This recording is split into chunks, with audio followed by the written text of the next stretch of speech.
Hi, this is Mike Steckline, partner with the Institute for Enterprise Excellence, with some thoughts for friends at Kimberly School District.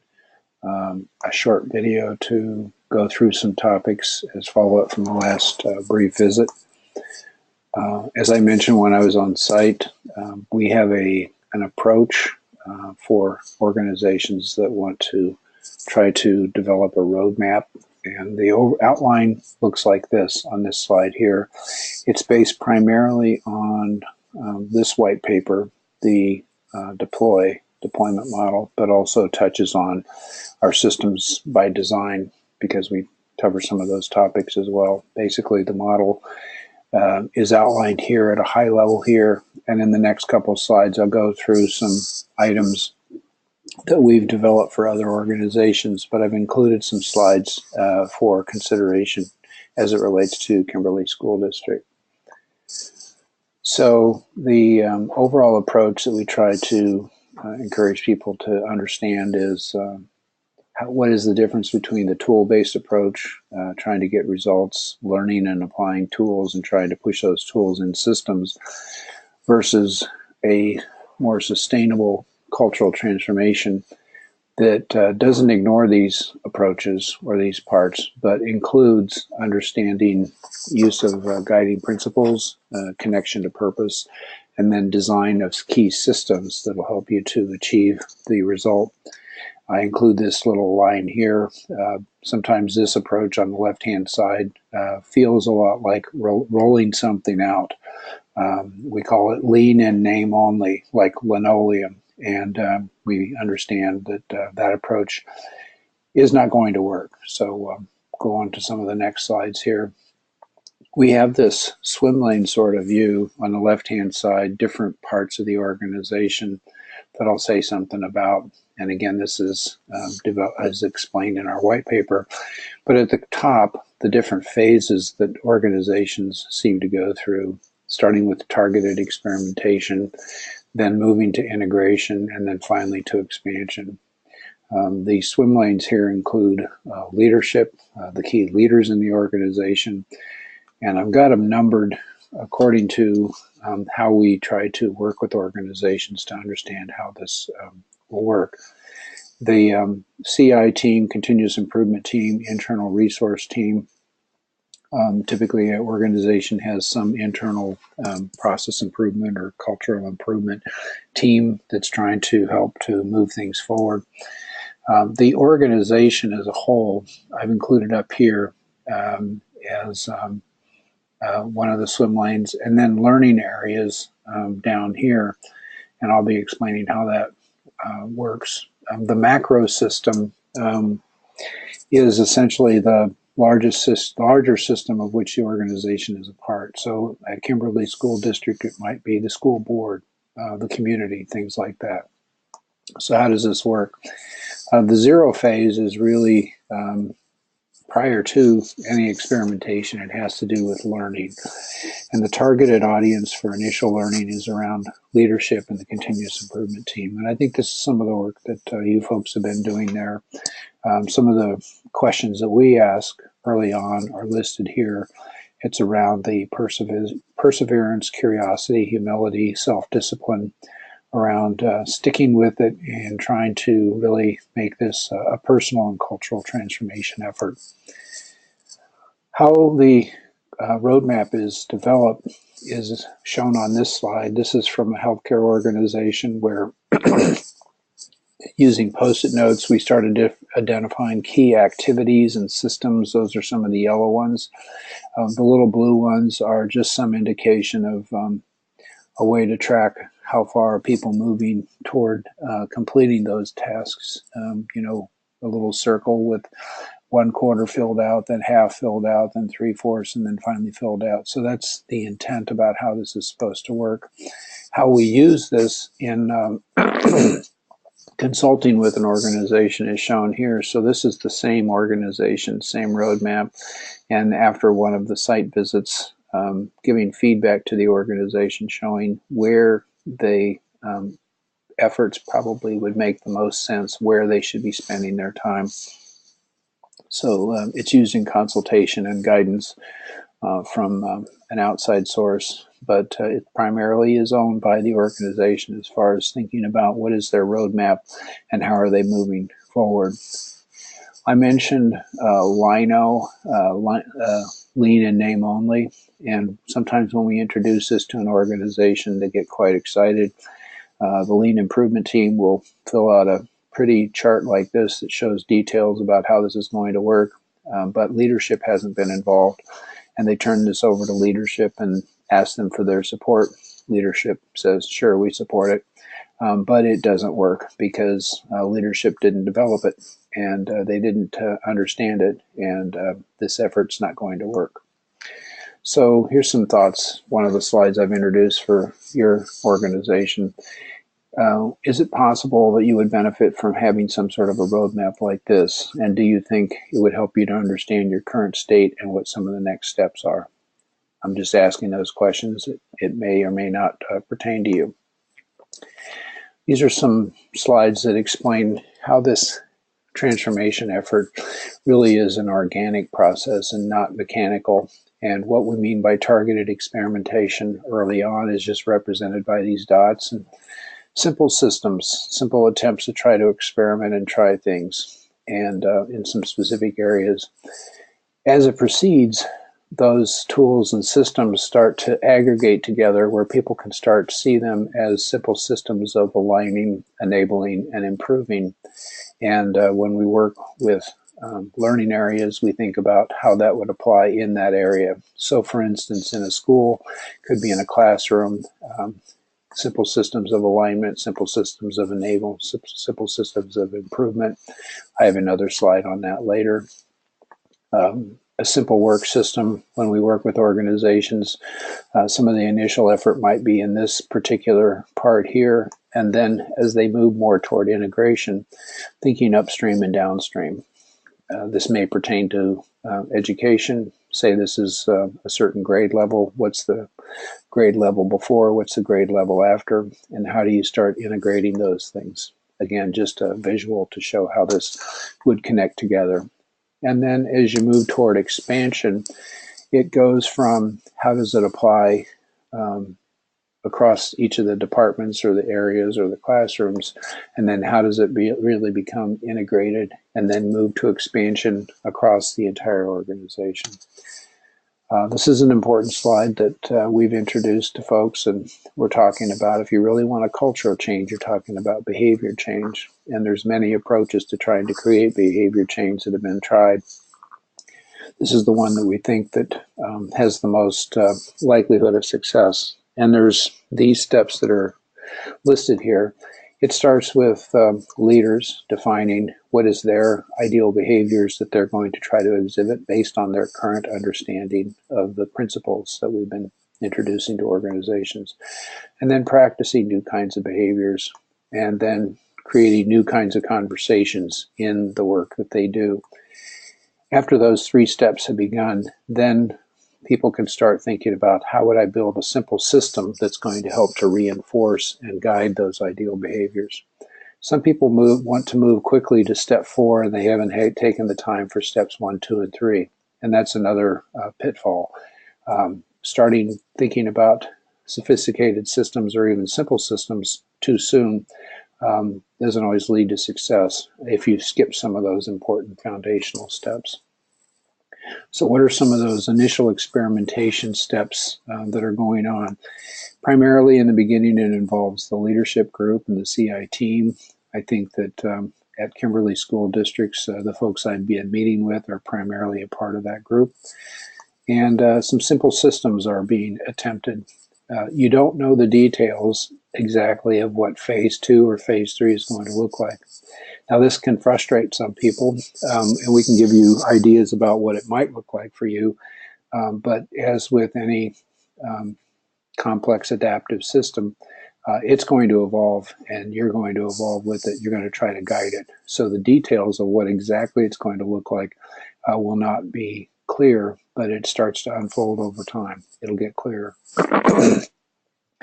In that pilot phase early on, as people are starting to identify what are some of their next steps are going to start building some simple systems, practicing those simple systems. What it means for the organization is some type of communication. Here's what we're doing and why. People will start thinking about where are they going to do some targeted experimentation, and picking a few learning areas to do that. So here's some reflections for Kimberly School District. It looks like the leadership swim lane and CI swim lane are progressing along this path. I would say that it's been a combined effort of those two swim lanes, with the people listed on this slide. Could be some others that I'm not aware of, but those seem to be the key leading, advising people that are involved. Looks like leadership and the internal improvement team are pulling for help from outside advisors, but it's primarily around the use of specific tools like A3 thinking, problem solving, and not on thinking about the big picture. A number of initial model areas seem to have quickly expanded, and you mentioned that there's a pilot in each of the 20 schools. One question is what is it that's being piloted in each of the schools, and how are all levels of the organization involved in the pilot? And then is there a system for sharing between the pilots, asking questions and talking about what's working, what's not, and what have we learned? So I'm going to say a little bit more about what happens when you do some initial learning areas, model areas, that perhaps you folks are calling them pilot areas. You're creating simple systems for daily management or daily improvement. As I mentioned before, this involves everyone along the visual here: leaders, managers, and frontline. And I've got some comments about what that might mean for your organization. There are going to be, and maybe you've experienced this, for folks that have not been selected to be model areas, some people will want to start experimenting on their own. And this is, to be encouraged and supported. You have to figure out how you're going to support that in addition to the initial model areas. What this looks like is you'll have some leaders that are going to be directly involved with some of the target areas, and you might have some leaders that are not directly part of the pilot areas. And everyone starts to, as they learn the principles and start practicing, they start teaching others, and then those folks start teaching others, and that's how it evolves. As I said, it's an organic process and not a mechanistic process. So to think about gardening versus being a mechanic is probably a more useful metaphor. So here's some thoughts on your organization. Although the leader, manager, frontline might make sense for labels in a general sense, perhaps different labels are needed in a school, and there's some possibilities there. And it also seems that what's being improved, what's being aligned, and what's being enabled seems to be primarily the teacher-student relationship or interface. That seems to be the primary work system that people are trying to work around. So this is a visual to show, in a general sense, what would be experimented with on a pilot area or a model area around the work system in the middle. How do you align it toward the organizational purpose, connect it to the key strategy deployment, strategy alignment? Some type of communication process might include huddles. Doesn't necessarily mean that way, but some method of communication around status of progress on the key strategic initiatives, some type of recognition. And this is important as you're trying to start to recognize people for ideal behaviors that you want to see in the organization. Idea sharing, how people can be tapped for the ideas that they have about improving, and then getting into problem solving. I think this is something you guys are experiencing with your work around understanding A3 thinking. And then how do you standardize the improvements in the work, and then check to see if people are following the new standard work. Now, this is provided in a general sense here, but some interesting thoughts here. What would this system look like at Kimberly Schools? And if the teacher-student interface is in the middle, what are the key systems that need to surround, to align, enable, and improve that work system? Not a lot of them. It's early. It's important to begin with a few early on and add other ones later. It seems that some of the key things going on is in the teacher-student relationship is problem solving. And a question is it fair to say that students are learning how they learn best and are learning problem solving skills and methods to improve how they learn? That's just a question that I've been thinking about after our last visit. Early on, the support that is needed for primarily the leadership team and the continuous improvement team and then the model areas, and this is where we, as outside perspective advisors, try to provide this. We've got some key things as we're trying to support the team moving forward. This help to support for learning, and then after you learn, teaching others, coaching, aligning around the work of the organization, focusing.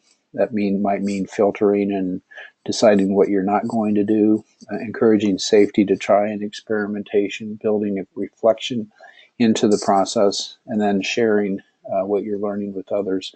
I've circled coaching because many times in organizations this is a skill that we have people that have been good at facilitation and teaching, but they haven't necessarily coaching managers, coaching executives, and it's a skill that sometimes we supplement by teaching people the skills and knowledge of coaching. And I know that we introduced how do you design and adjust systems in one of the on-site work that we did. Some thoughts here. It's important to introduce that, but not too early, because then it becomes merely another tool that is pushed into the organization. So we want to think about that. So here's some reflections to think about for your organization. It seems like Kimberly School District has pulled from several resources using outside advisors, including IEX.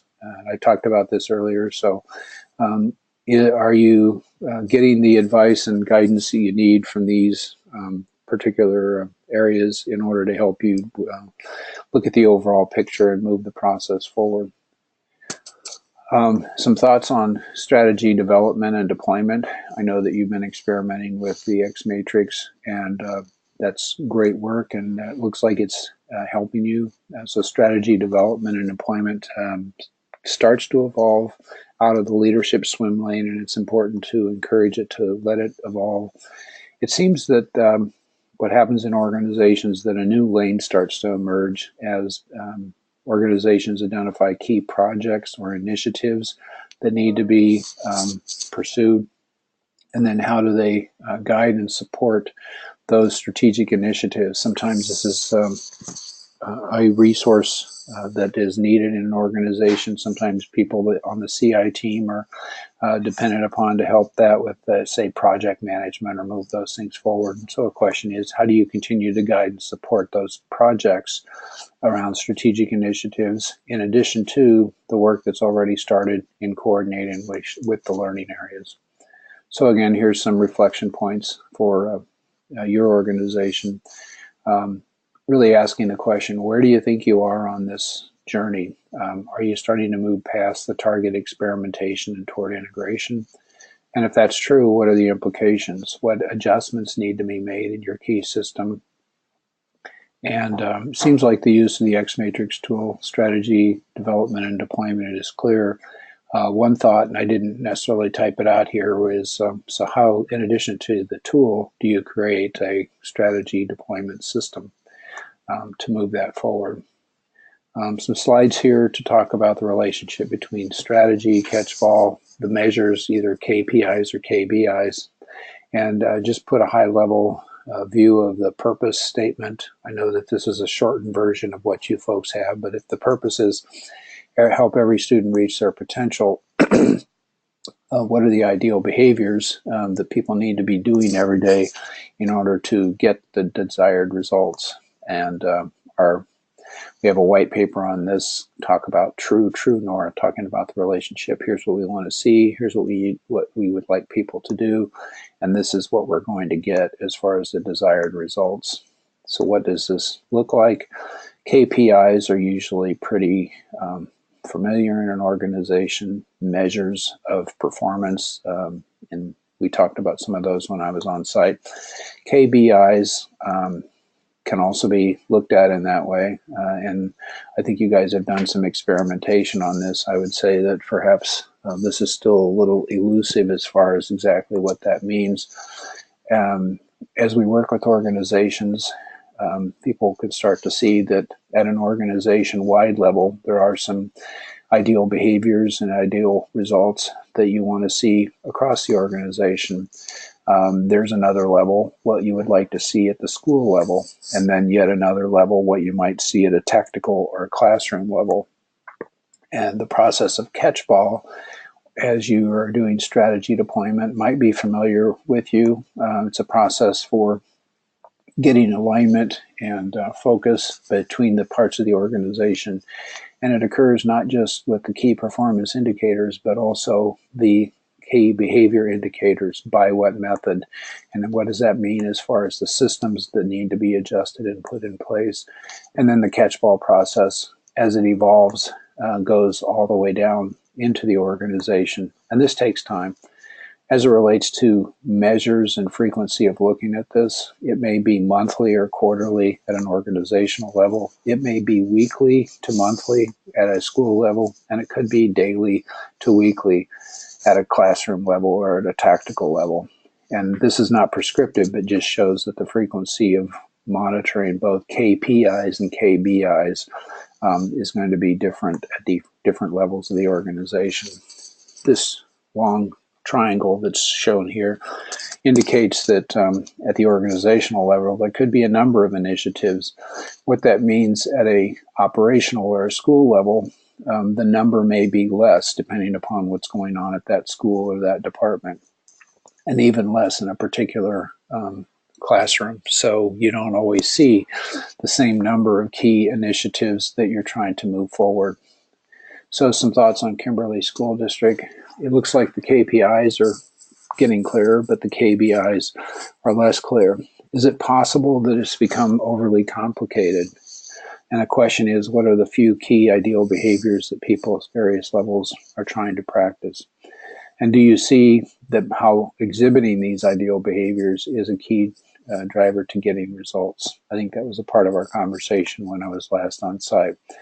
I sketched out one possible way to proceed in order to try to better simplify this. And the question is, if you wanted to try to simplify and focus, could you just place one ideal behavior at each of the boxes below for each of the players, and then keeping in mind the idea that ideal behaviors is action verbs. So what would you see and what would you hear people doing? Just a suggestion and a thought to try to consider some clarity and focus. So what happens as this evolves, as you move into the integration phase, you're going to start to see leader standard work, the standard work for leaders, managers in your situation, administrators, principals, teachers is going to evolve. It's a personal work system that if people share with each other and connect with each other, it starts to, the variation is reduced, but it's important to allow people to experiment and try to learn what's going to work for them. As I said, in the integration phase, you start thinking about upstream and downstream, what's going on. The coaching system evolves. Leaders are taking more of a coaching and teaching role, and the PI team playing the role of coaching the coaches. I mentioned recognition system. What gets recognized, how people are recognized is an important aspect, because you want to try to adjust that so that you're recognizing the ideal behaviors you want to see in an organization. And then as you move into the expansion phase, you're thinking less and less about what's a model area, what's not a model area, or in your vernacular, what's a pilot area and how are they doing. You're thinking in terms of how are we proceeding and evolving across the entire organization, looking at the KBI maturity. And I know we talked briefly about what this means as far as maturity of key behavior indicators at a previous visit, using a 1 through 5 score that we teach people how to do. So those are some thoughts. Hopefully this is helpful. I'll be interested in your feedback as to how this might help you. Thanks for your time.